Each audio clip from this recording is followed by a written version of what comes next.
Welcome back, adventurers, to another episode of our Choose Your Adventure series here on Art a la Carte. If you haven't seen the previous videos, we've had 2 chapters before this. I will leave a link to the first video so you can watch that, figure out how this all is supposed to happen. But we left off on a choice that seemed rather simple, yes or no. If you actually voted, I snuck in a third option just for fun to see, if anyone would choose a third option.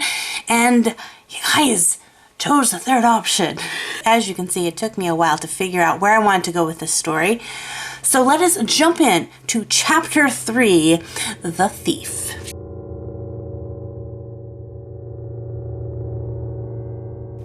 The unicorn Moonstone stared at the fire imp. "Did you steal the egg?" she asked. "No," said the fire imp fiercely, then glancing down at the egg.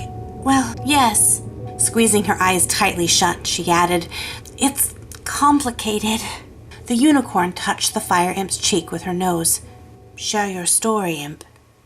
The girl took a deep breath and began her tale. "My name is Ember. Fire imps are one of the few creatures that can peacefully coexist with dragons. The fact that they sleep for 100 years at a time is helpful. Each fire imp is given a job to tending a dragon, whether we're in charge of oiling their scales or gathering food for a dragon who might wake up mid-nap and be a little hungry. But probably the most important job are the clutch tenders. My great-grandfather was a clutch keeper, as was my grandmother and my father." Staring down at the egg before her, Ember beamed. "This is my egg, my very first egg. We're with it from the moment it's laid. We stay through and help it hatch, and then care for the baby dragon until it learns to fly. It's an important job that not just any fire imp is given." A shadow fell across Ember's face. "Recently, the fire imp king passed away, and his daughter has taken the throne. We love our queen, but she is, well, different in her approach to ruling and life with the dragons." Ember looked up at the unicorn. "She sent out an order that all clutch handlers were to bring their eggs to the palace. While it isn't unusual for us to move an egg from time to time if it's getting cold to someplace warmer, but we never move more than one at a time, and we never take them out of the dragon's den." Ember looked down at her hands nervously. "But we also never disobey our queen." So all the clutch keepers brought their eggs, and while we waited in line to go into the palace, that's when I saw them. Lizrules, Moonbeam pondered. Those troll-like creatures were from the south, nasty and greedy and not very sociable. What would Lizrules have to do with fire imps? "You may not know this," Ember exclaimed, "but dragons don't have very many enemies. In fact, one of the few enemies they have are the Lizrules. They're always trying to get their greedy little hands on dragon eggs. That's why clutch keepers are so important. We keep an eye on the eggs while the dragons are sleeping, keep them safe from such creatures. So you can understand why I hesitated. There before me was our queen, talking with the Lizrules.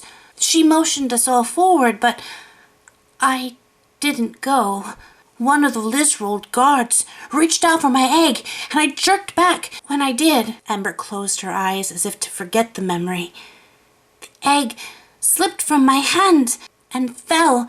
It sounded like 1,000 crystals shattering the moment it hit the ground.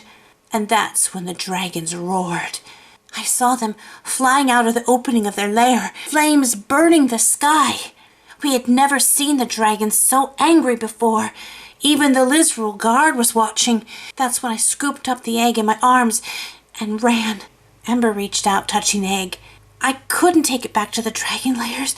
With the dragons so upset, they would have incinerated me, thinking I had purposely damaged this egg. Yet I couldn't leave it at the palace for those monsters. I ran as fast as I could until I couldn't run any more." Stooping down next to the egg, Ember placed her forehead against it. "But now I think, even after all that, the egg may die. It's fading."